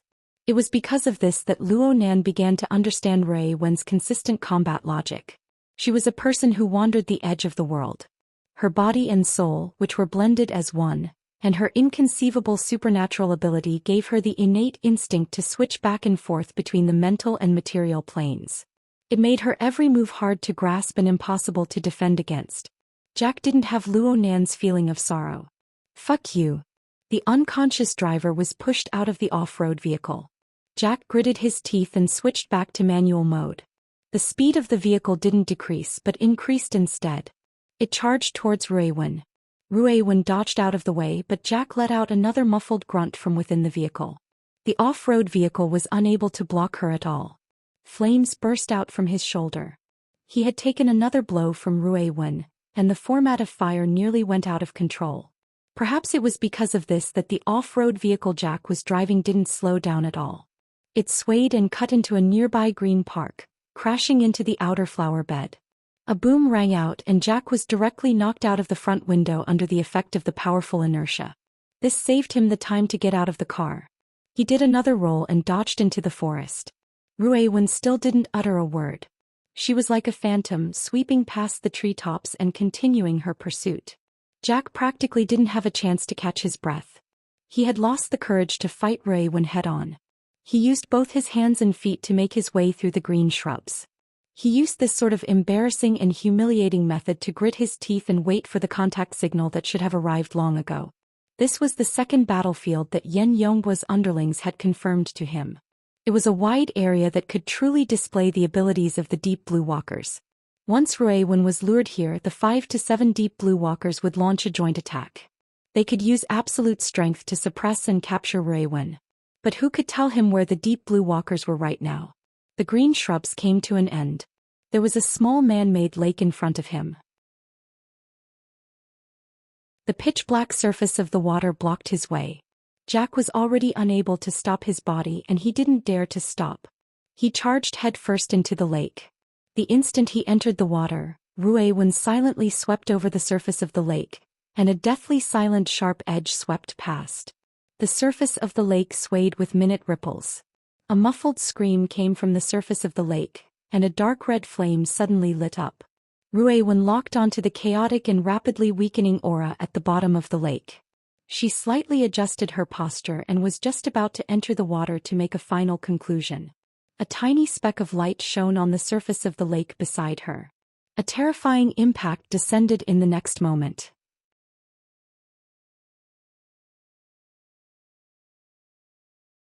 Chapter 140. The charged particles fiercely collided with the air molecules. The atmosphere above the lake was suddenly dyed with a layer of strange dark green. The fiercely warped air was like layers of pulsing will-o'-the-wisps that covered nearly 2 acres of the lake's surface. Regardless of how the molecules reacted, the kinetic strike arrived first. The particle beam had already rapidly diffused through the nearly 2 kilometers of linear distance. Its penetrative power had dropped substantially, but the range of its diffusion was even greater. It didn't give anyone the chance to dodge at all. Rui Wen's body was instantly smashed into the lake by the terrifying impact. She violently swelled and surged with the lake water before sinking straight to the bottom. Next, the beam formed by the particle beam covered the lake's surface. It was nothing more than a small addition to the building blocks. Target confirmed. Artillery 6 calmly reported from the top of the apartment building. Satellite locked on. The SCA's remote authority is attempting to connect. Requesting assistance in shielding. Understood. Stand by for 30 seconds. Retreat after confirming the damage to the target. Brain 1 gave a simple response. Then he called out to another squad member, Snake 7. Snake 7. Okay. Got it. We have to wait for the radiation to drop a bit. Damn it. Why does this kind of dangerous work always fall on my head? A lazy voice that was completely different from the rest of the squad rang out. It successfully made Brain 1's face turn ashen.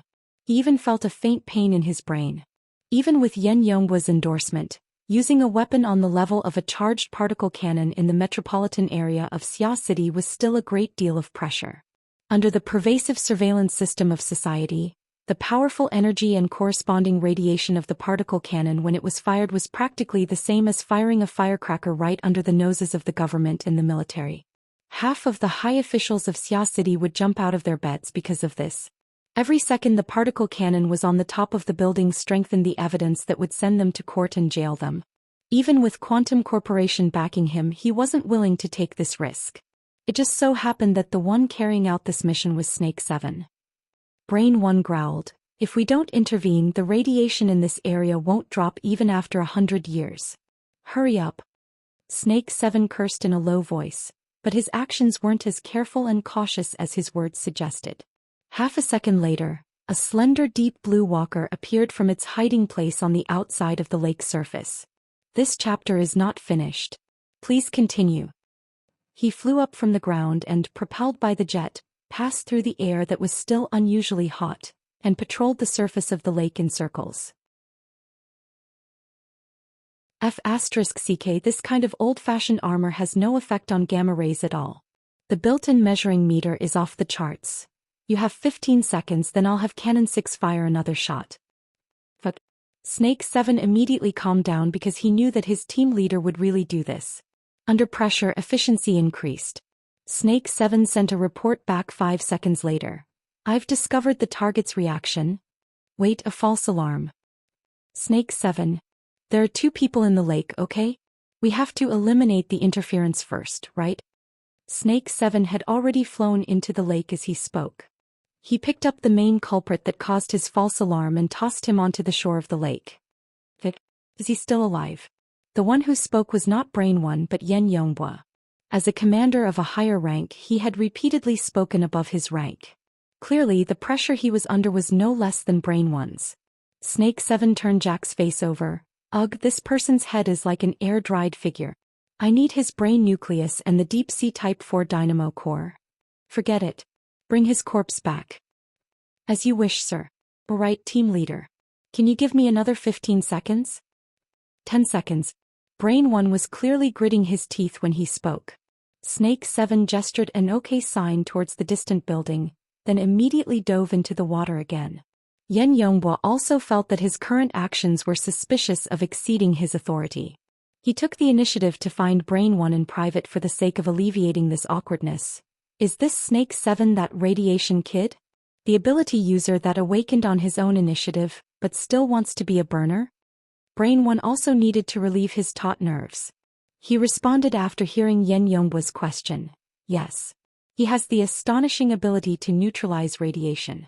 When paired with the format of fire, he is indeed like a tiger that has grown wings. It's just that his personality is very hard to get right." Should I transfer to another post? No. I shouldn't go and harm others. Brain 1 laughed bitterly. Snake 7 discovered the true target underwater as they spoke. Actually, he didn't need to spend much effort. He just needed to find the only light source in the dark depths of the water. I've discovered the target. Oh, what kind of skill effect is this? Rui Wen's body floated up and down in the muddy and unclear depths of the water that had yet to subside. Please flip the page if this chapter is not finished.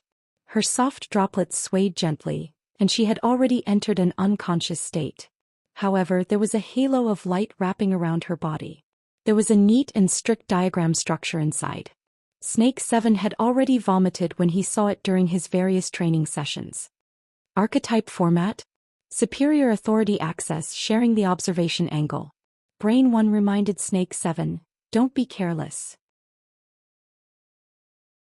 A similar situation occurred when the target woke up from unconsciousness last time. There was also the recovery from the stun grenade. Understood. Snake 7 displayed his straightforward style of doing things. He directly pulled out his gun and shot Rui Wen's body underwater. She didn't react at all, but the light of the diagram structure gradually extinguished. Brain 1 was also guessing when he saw this scene. Maybe this is a certain ability of the target's. Maybe it's the ability to recover blood under the influence of the subconscious? Maybe. Yen Yonghua didn't say much. Brain 1 didn't have the qualifications to participate when it came to information about the Apocalypse Laboratory. If the high-efficacy anesthetic doesn't work, then I can only chop off her hands and legs. Though he said this, Snake 7 still took out a set of electromagnetic shackles that he had prepared earlier and placed them on Rui Wen's wrists. Under the effect of the strong magnetic force, Rui Wen's two hands were firmly joined together. She looked as if she didn't have any strength to resist. Done. Brain 1 let out a long sigh. Cannon 6, dismantle the mount. Retreat. Cannon 6 rapidly dismantled the temporarily constructed mount. At this time, Gun 4, who was in another direction, came over to help. The two people carried the heavy equipment and directly flew down the apartment building. At this time, the equipment transport vehicle was already waiting there. There was also a personnel transport vehicle that drove into park number 23 and went to the lakeside to provide support. The logistics personnel got off the vehicle and moved Jack's corpse to the back of the car. Frankly speaking, this kind of behavior was a bit discriminatory against the wounded. This was because the injured Fist 2 and Wall 5 were in the back of the car right now. They were prepared to be transported to the medical department. It was truly unlucky to carry a corpse in. But thinking about how Rui Wen had been directly hit by the particle cannon, she should also be in a seriously injured state. It would be better to send her to the hospital as well. Snake 7 still hadn't come ashore at this time. The logistics personnel first stuffed Jack's corpse inside. It was good that the car was spacious, so they didn't have to worry about the lack of space. But when they put Jack down, they suddenly heard a crack sound. Several people followed the sound and searched, but they saw that Jack's shriveled head had split open. A faint red light seeped out from the cracks of the bone where the scalp had fallen off.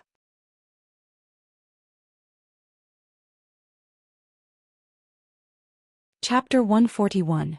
His skull is transparent. His insides are about to be empty. Fist 2 was still wearing the exoskeleton armor inside the carriage, but he had taken off his helmet to reveal the pale face of a middle-aged man. He had already left his combat state, but he still needed to wear the exoskeleton armor because his left arm had already been severed. The muscles of the left half of his body had withered substantially and his ribs were broken. It was the Deep Blue Walker's unique support structure that maintained the various fractures without dislocation or deformation. This tragic injury was caused by none other than Rui Wen. Therefore, when he saw the condition of Jack's corpse, he associated it with his family's misfortune and felt somewhat rueful. Across from him, the short and sturdy Wall 5 had taken off his armor and was holding an oxygen inhaler. He leaned against the wall and pretended to be dead. When Yan's eyes were half open as he spoke vaguely. There was still blood foaming in his mouth. My 5 viscera and 6 bowels are about to be empty. What's inside? I don't know. Let's go back and dissect him for the hospital. Fist 2 said with a bitter smile. We're also targets for dissection. Wall 5 gritted his teeth when he thought of this. Fuck, what kind of evil ability does the target have? It's sinister to this extent. Is her stomach full of venom? Fist 2 lightly pressed down on his chest. Of course he couldn't feel anything through the thick armor. I heard the target used to be the poster child of the underground fighting arena. She participated in underage fighting and only just awakened half an hour ago. From the classification of ability users, she should be a gifted one. But the feeling of fighting is completely wrong. Wall 5 coughed. If she's a gifted one, then I'll dig out my heart. You'll dig it out even if you don't want to when you get back. The ratio of humans can easily break 50. Us two brothers have to rely on the path of altered humans. Wall 5 used the back of his head to hit the steel plate of the carriage. Altered humans, altered humans. My 10 years of blood and sweat are all gone with this altered humans. That's not necessarily true. Fist 2 lowered his head to look at Jack's sinister appearance of death. This guy is also an altered human, but he's also a burner. As he spoke, he extended his hand to lightly touch Jack's skull. The dark red glow came precisely from the cracks of the bones here. But he didn't expect that Jack's bones had already become brittle to a certain degree. His scalp was loose and cracked. A finger wrapped in armor lightly touched Jack, and a piece of bone actually fell off and sank into the skull with a clicking sound. If this chapter is not finished, please turn the page. With the appearance of such a hole, the red light inside was even more eye-catching. Fist 2 and Wall 5 had good eyesight, and with just a glance they roughly understood. Wall 5 was shocked. This brain tissue. Will it be the same for my body in the future? Fist 2 snorted. He wasn't in a hurry to verify it. He first connected to the team's comms. Jack's cranial cavity discovered abnormalities. Open it. Yen Yongbo once again overstepped his boundaries and spoke first in Brain 1's mind. He then added, turn on vision sharing. Understood. Punch 2 activated the camera on his shoulder and exerted force in his hand at the same time. Jack's malevolent skull was crushed like a sun-dried eggshell. It could be seen that the brain tissue inside had withered and shrunk to the size of an egg. The original grayish-white color was now somewhat black, as if it had been roasted by flames and was severely deformed. But what was even more eye-catching was that there was a grain that looked like a wheat seed embedded in the center, and it was even emitting a faint light. Fist 2 used the equipment to scan and report the relevant information. Brain tissue activity loss. Central granule material is metalloid. Surface temperature is 90 degrees Celsius. Let me have a look. Understood. Fist 2 extended his right hand. Even though he was wrapped in a thick metal glove, his fingers were still nimble and delicate. He practically didn't have any contact with the deformed brain tissue and picked up the metal wheat seed. All sorts of detection equipment continued to display their effects. Very soon, the detailed structure of the metal wheat seed was magnified and displayed in a high-precision scanning method. At this time, Yen Yonghua and the others finally confirmed that this wheat seed was actually formed from a metal thread that was as thin as a strand of hair that was tightly coiled and woven together. Between the intertwining threads, there wasn't a gap to be seen at all. Dynamo core? That's the dynamo core. Deep Sea Type 4. I didn't think it could be arranged in this style. At this time, the rear door of the car opened and Snake 7 said something in passing. He carried the unconscious Rui Wen onto the car and the car immediately started. Go in. Snake 7 drove the two wounded people inside and kicked Jack's corpse away in passing. Only then did he put Rui Wen down and take off his helmet, revealing a thin, long and slightly sunken young face that was sunny and loved to laugh.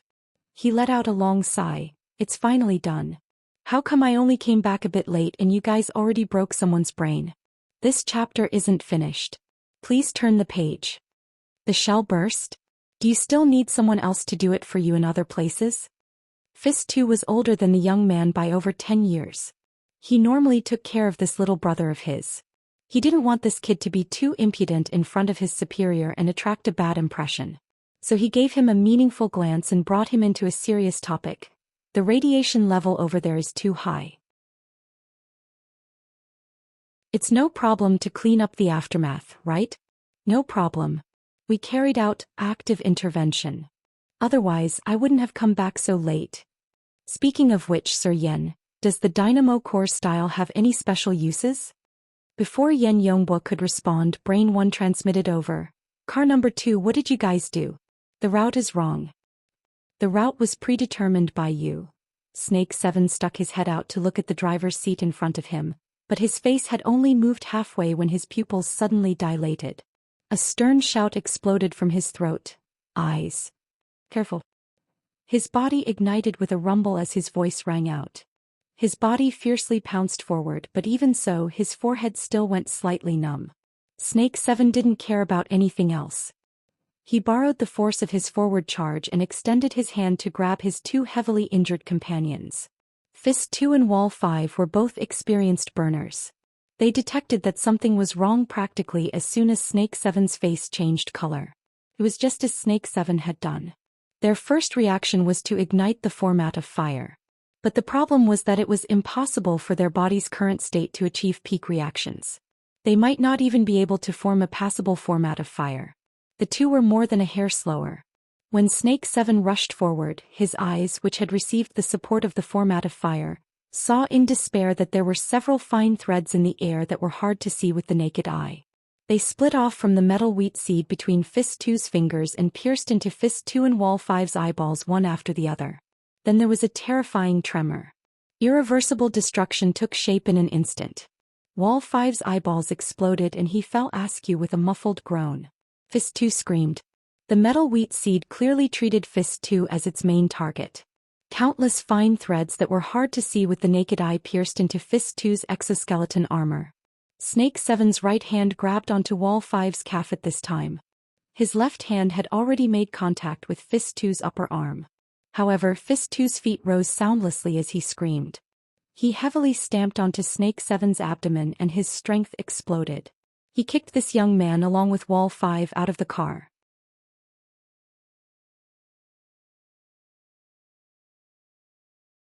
Chapter 142. Snake 7 originally wanted to find the sealed door of the carriage to borrow strength and react. However, the steel door controlled by the electronic lock opened noiselessly. It didn't give him any chance at all. There was nothing behind him, and the power that penetrated his abdomen pressed him down until he hit the ground. The exoskeleton armor collided with the ground, producing sparks. Snake 7 could only protect Wall 5 with all his strength as the high-speed transport vehicle rapidly pulled apart the distance. Snake 7 stared at the taillights of the distant transport vehicle. His eyes were blood red as he lifted his left forearm. In the next moment, a miniature EMP electromagnetic grenade shot out. It drew a precise parabola in the air and fell in front of the transport vehicle. There was a muffled explosion, and the gamma-ray flow penetrated the weakest part of the transport vehicle's armor under Snake 7's precise control. It burned down practically all of the electronic equipment in an instant. The car suddenly lost control and was about to flip over. Fortunately, the 5-ton body of the car resisted the inertia and slid for dozens of meters before stopping. And in the process of sliding, Fist 2's figure had already flown out of the carriage. With the ingenious control of the jet, he finally stood on the roof of the carriage that had stopped. Snake 7 wasn't the least bit happy when he saw that familiar figure. On the contrary, a deep chill seeped from the bottom of his heart. At this moment, Fist 2's face had already completely turned into the color of a deathly gray. There was no sign of life at all. Instead, the metal wheat seed in front of him, supported by countless thin threads, ignited with a blood-colored flame. It continuously approached Fist 2's face until it was stuffed into his empty eye sockets, reflecting a demonic and distorted red light. "I'll fuck your 8 generations of ancestors." Snake 7 cursed loudly from a distance of several dozen meters. The young man wanted to rush forward, but Wall 5's breathing was getting weaker and weaker. His eyes were bleeding profusely and he had just raised his strength in an instant, and now he was being severely disrupted. His already weak internal organs were shaken and he could not stop coughing blood. Snake 7 gave Wall 5 the life-prolonging medicine that his own armor had concocted. He roared into the communications channel, "Brain 1, where are you? Where are you?" Brain 1 responded in a bone-chilling voice, "Sword 3 will be in position in 7 seconds. Car 1 will arrive in 15 seconds. Snake 7 is on standby." "To hell with standby." Cough. A cough suddenly sounded in the communication channel, causing the entire channel to fall silent. That belonged to the Fist. If this chapter is not finished, please turn the page. The 2 band had already changed its sound. What an unexpected surprise. There's actually Proton. Quantum Corporation's new walker is already using proton as a backup energy source? The purity is close to 40%. That's good, very good. F***CK your mother. Snake 7 opened his mouth and spat back. Brain 1 was just about to add a temporary encrypted network to get out of the way when the voice called out, "Mr. Yen, I know you're here." After a second of silence, Yen Yongbo's suppressed voice cut in, "Jack, what the F***CK are you trying to do? I'll demonstrate to you the mysteries of the dynamo core configuration." As he spoke, dark red flames sprayed out from Fist 2's eye sockets, nostrils and mouth. They quickly connected and spread throughout his entire body. "I'm also very sorry that this happened. I should have used a more peaceful method, but there's no other way. I'm just too hungry. Do you remember? You used my previous body as bait for that brilliant particle cannon. It wasn't a big deal, but it cut off my energy supply. I had to look for it somewhere else. Otherwise, the new life that I obtained with great difficulty will die prematurely. I don't want that, and you probably don't want that either. Otherwise, who's going to reveal the dynamo core to you? Oh, fuck off." A dark and heavy blade light suddenly cut in. It was Sword 3 who was the most proficient in assassination and concealment in the squad. He borrowed the shadows of the dark night to leap onto the roof of the transport vehicle and attack from the rear. The specially configured exoskeleton armor was practically silent. It only activated at full power when the blade light shone on the body. The auxiliary ejector burst forth with a jet stream, causing the speed of the blade to break through the sound barrier in an instant. It was already within reach of Fist 2's neck. Idiot. The nozzle of the auxiliary ejector fell down in an instant. The buffering equipment within the armor also strangely loosened. The power of distortion acted on the arm within the armor. Sword 3's arm bones broke into 17 or 18 pieces in an instant. The thunderous strike had deviated to some unknown place. Then there was a kick to his lower abdomen. He was sent flying back from where he came from. And right in front of him, Snake 7 had already taken advantage of the gap in Sword 3's surprise attack to launch an all-out assault. He charged a distance of several dozen meters in the span of a single breath. The format of fire burned at full power, but a secret door opened on the chest armor and light condensed. This chapter has yet to end. Please turn the page. There's also a particle cannon. Miniature? Fist 2's blazing eye sockets swiveled over. His ashen face that had already lost the vitality of his muscles revealed a twisted and terrifying smile. This smile belonged to Jack. Don't make a fool of yourself with such a retarded structure. It was at this moment that Snake 7 shockingly discovered that the exoskeleton armor that had fused with him had suddenly become heavy. All of its power disappeared, all of its signals were blocked, and even the circuits of the dynamo core that realized the format connection had been severed one by one. He was no longer a deep blue walker right now. Instead, he was an unlucky bastard who was carrying over 200 kilograms of weight on his back. He had fallen helplessly in front of his target due to castration exhaustion. Snake 7's lower abdomen was kicked in nearly the same position. He flew back a dozen meters and crashed to the ground with a boom. He struggled to climb up, but he saw that the transport vehicle in front of him, which had all of its electronic equipment destroyed by his EMP grenade, actually had its four wheels begin to rotate. It propelled the vehicle to start, change directions and then accelerate. It continued to travel along the road. In just a moment of stupefaction, the distance had been pulled apart. Jack's voice continued to ring out in the communications channel. "Mr. Yen, as you can see, the dynamo core exists to help people control machinery ever since it was produced. In the hands of a true powerhouse, even a pile of scrap metal can become a terrifying weapon platform. Of course, the most important thing to me is that the configuration of the dynamo core imitates the format of life. Life enters a different form if one is able to control this configuration and obtain enough energy. In a certain sense, it is close to eternal life. Our agreement is still in effect. However, in view of your disappointing behavior, I will propose punitive conditions. I hope that you have a certain amount of mental preparation." The dark red trajectory cut in from the side just as his voice fell, piercing through Fist 2's blazing head. The powerful kinetic energy of the electromagnetic sniper rifle's bullet blew the entire head into smithereens. Blood, plasma, brain tissue and bone fragments splattered in all directions.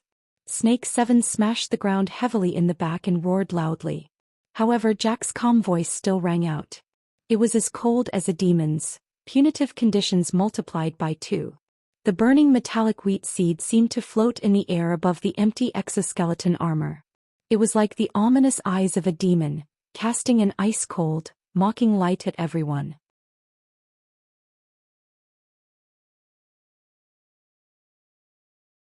Chapter 143. The transport vehicle drove onto the high-speed magnetic track, shaking off the people from Quantum Corporation far, far away. A headless body sat peacefully within the enclosed carriage.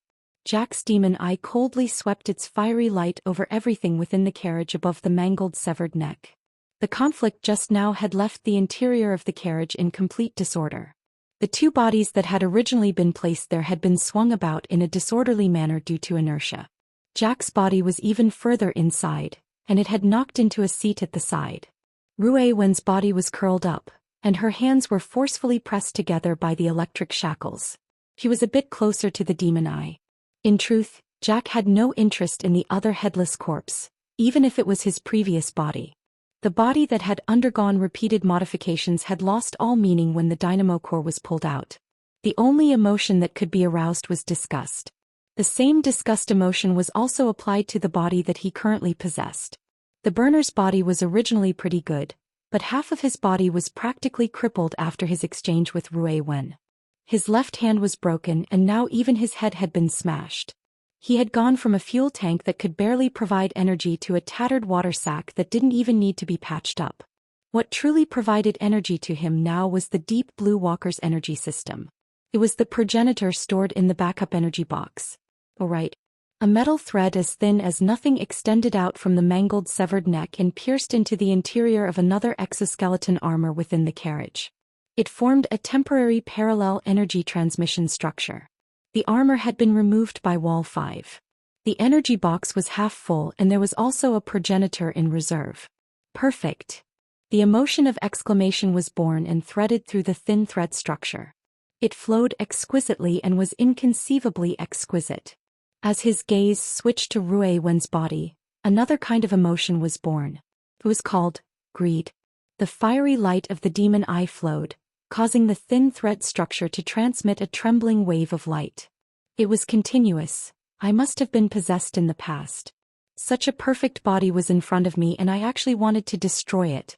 That bunch of idiots, including me in the past, they simply didn't understand the value of this body. His gaze continuously cut across Rui Wen's body and he did a deep scan. He saw many swollen and deformed areas caused by high-speed particles piercing and burning. This chapter isn't finished. Please turn the page. Jack's heart ached a bit at the wounds. I'll have to check it in detail when I get back. I hope the radiation didn't cause any irreversible damage. Then if everything went smoothly, the dynamo core could parasitize this body and carefully arrange its configuration. If it could fuse with Rui Wen's original soul configuration and ability configuration, then that would be ideal. Even if it's a woman, it doesn't matter. She herself represents infinite possibilities. Soul configuration. As his thoughts reached this point, a certain piece of information suddenly popped up, causing Jack to abruptly become alert. His demonic eye abruptly flashed as he instantly switched to many different detection modes. He scanned the interior of the carriage, especially the area around Rui Wen's body, many times. In the end, he converted the signal through the loudspeaker on the exoskeleton armor and said in a humming voice, "Young man, how much longer are you going to hide?" There was silence in the carriage. There was no reply. The demonic eye's flames solidified, locking onto Rui Wen's body. "Looks like you want to protect this girl. In the apartment, the power of your soul configuration was truly amazing. It's laughable that Yen Yonghua and the others still put this ability on Rui Wen. This only reveals their ignorance in the study of souls." The sound of the loudspeaker shook the carriage until it buzzed, but there was still no meaningful information presented. Jack laughed in a low voice. Young people always overestimate their own patience, and at the same time, they also overestimate the patience of others. The exoskeleton armor suddenly punched out, bringing with it the whistling sound of the wind as it directly smashed down on Rui Wen's head. The solid knuckles had already made contact with Rui Wen's temple, so much so that the surface of her skin slightly caved in. But in the end it still solidified and stopped. Jack maintained this position for a long time, but he still didn't see the expected tetrahedron or any other response. This time he was truly puzzled. Had he misjudged? Or was this truly Rui Wen's ability? Thinking back to the thorny big guy in the Dishang building, as well as that young man with an extraordinarily large range of perception, Jack's heart was filled with a feeling of anxiety that was difficult to settle down. Yes, even his anxiety had become so real. If the transplant was truly successful, he would undoubtedly become an absolutely real-life existence with boundless prospects. As long as he was given time. At this time, the city's public service system transmitted a message. Maintenance of the magnetic track ahead. This chapter has yet to end. Please turn the page. Please switch to the traffic level. The next rail change area is 100 meters ahead. The electronic map already showed the route that could be used. Jack's demonic eye flickered once more and he simply ignored the notification. His speed didn't decrease but rather increased as he charged straight through. The radio waves of all sorts of obstruction systems, control systems and authority systems interweaved in the void, all wanting to control this crazily moving transport vehicle. But under the comprehensive control of the dynamo core, all attempts at linking were meaningless. Jack switched the signal to the loudspeaker, using this sort of senseless method to let out a muffled laugh. He was an undefeatable demon king in this intelligent city, no matter what power or direction the brave warriors came from. The feeling of looking down on others and being conceited was pretty good. Pretty good.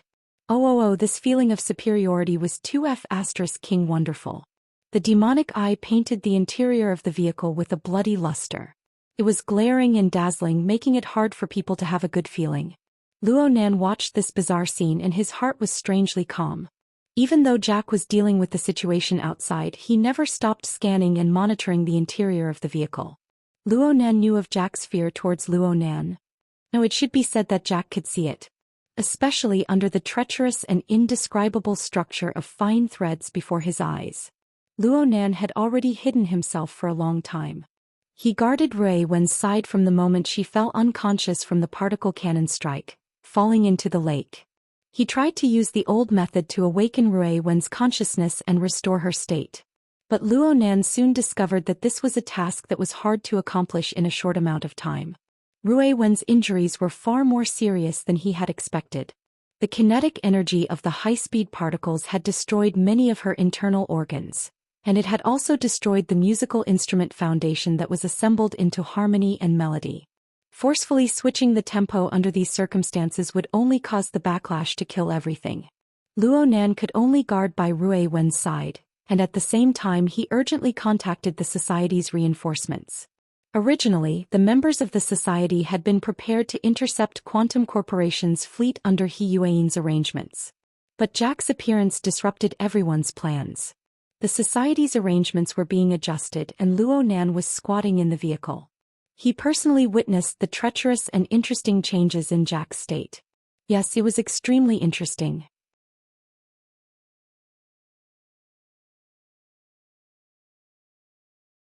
Chapter 144.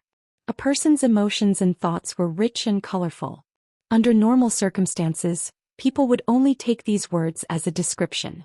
But at this moment, Jack was truly putting his words into practice.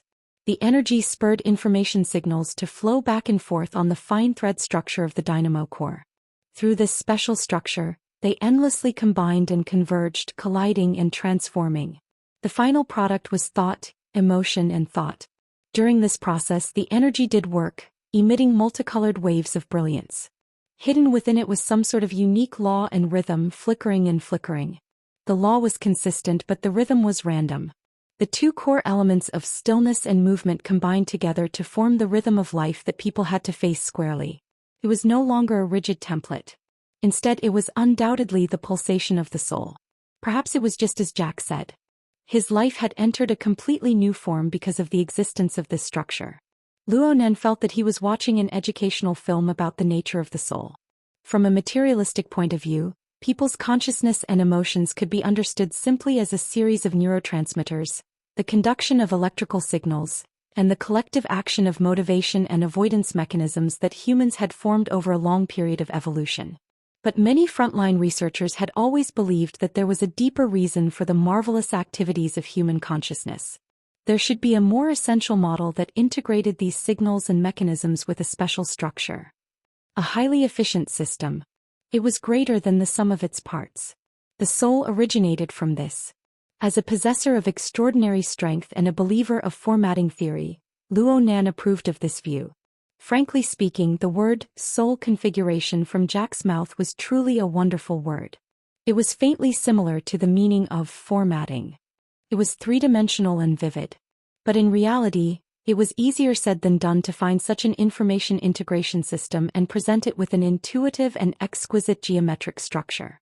To a large extent, it could only be a kind of fantasy in a reasonable sense. But Luo Nan actually found something similar at this moment. That's right. It was the fine thread structure of the dynamo core supported by the energy of the two exoskeleton armors, with Jack's demon eye as the center. Though it was crude, though it was only a fragment, Luo Nan used his unique point of view to observe it in the air. What he saw was, "This chapter is not finished. Please turn the page." It was a magnificent building. Energy and information that could be sensed and measured on the material plane traveled between this building. From low to high they intersected and collided, climbing step by step. From simple thoughts and basic emotions, they transformed into high-level thoughts and emotions, all the way to the palace of pure spirit. Yes, this was a Tower of Babel built from the material plane to the spiritual plane of nothingness. Though it belonged to Jack, it didn't stop Luo Nan from appreciating its marvels and clapping his hands in admiration. It was also because of his understanding and appreciation of this mystery that he had touched upon the essence of it. In a practical sense, all of Jack's activities in this Tower of Babel, including thoughts, emotions and thoughts, were under Luo Nan's clairvoyance. There were practically no secrets to speak of. Therefore Jack's probing and threats just now were extremely laughable in Luo Nan's eyes. If Jack really did discover him, Luo Nan would have sensed him even earlier than Jack. Luo Nan was both amused and vigilant. Energy and information can be received on the mental and material planes at the same time. Perhaps it's more efficient. But if it's too pure, it will break away from neurotransmitters and other chemical matter carriers. It's the same as losing the inherent password lock of the human body. Everything will be completely exposed to a higher level of clairvoyance. It's like a bonfire in the night. It can dispel the darkness, but it can also attract unknown dangers. Just like the current Jack. He didn't know that there was someone who was using a godlike perspective to see through all of his thoughts and actions. Though his emotions weren't quite used to the sudden change in his life form and appeared to be overly intense, his logic wasn't affected. He was fully aware that he was surrounded by enemies on all sides in this city. He first planned his route after breaking through the first obstacle. He made the transport vehicle go all the way down, preparing to return to the recycling stratum that he was most familiar with. Then he began to make preparations for the fierce battle to break out of the encirclement. He quickly dismantled the other exoskeleton armor as well as his own corpse. Jack's train of thought was very clear. As an altered human, his previous body was equipped with many extremely effective and precise instruments. There were even some that the Deep Blue platform didn't possess. He needed to do his best to integrate these instruments together in order to display a greater effect. For him this was very easy. He just needed to split the dynamo core into a thin thread. If this chapter isn't finished, please turn the page. The instruments and components seemed to possess a life of their own. Their information was closely linked to each other. All he needed to do was a bit of structural design work. Luo Nan shook his head in his mind as he watched the progress of Jack's work. From his perspective, Jack's direction was completely wrong. The true use of the Tower of Babel was to build a bridge from the material to the mental, to break the barrier between the body and the soul. But Jack's transformation, even though it greatly increased his combat strength, was at most equivalent to piling up a military fortress at the bottom of this grand building. Compared to the main body of the Tower of Babel that connected the heavens and the earth, what use was there in making that low fortress even more sturdy? Jack's entire emotional thought process was still exposed to the light of day. His soul, which had already obtained a new life, was still not completely calm. It was still affected by intense emotional fluctuations. Jack hadn't solved a single truly fatal problem. It looked like Jack had told Yen Yonghua that the dynamo core technology wasn't complete. It was indeed a very honest performance. Luo Nan's mind stirred slightly when he thought of this. His soul body slowly descended from a position far away from the material plane. He extended his hand towards Jack. Perhaps he just needed to lightly clench. The fingertips of his soul body lightly touched the membrane of the material plane. It was as if he was lightly tapping on the calm surface of a deep pool. Fine ripples that were hard to detect rose. Jack's demon eye suddenly flashed. His seated body sprang up, bringing with it a few ragged and tattered components that hadn't been completely pieced together. A burst of clanking noises rang out. When these noises passed, the vehicle was covered in a nearly frozen silence. Jack maintained this posture for a full minute, but Luo Nan had already returned to the deepest depths that the mental plane could reach. He didn't give Jack any chance to discover anything. After confirming that it was already impossible to lock onto the suspicious signal, Jack sat down once more. He muttered to himself for a moment before picking up the multi-pronged helmet that he had been ignoring all this time. At the same time, the dynamo core separated a thin line to pull the idle electronic eye system over. Approximately 2 minutes later, the modified helmet was once again connected to the torso of the armor. After the original diamond-shaped strengthening panel, the electronic eye lit up with a dark red glow. Luo Nan laughed when he saw this scene. You're tuning in to the Zhou Xian's Legacy YouTube channel. Don't forget to subscribe and join us on this journey to catch the most captivating stories.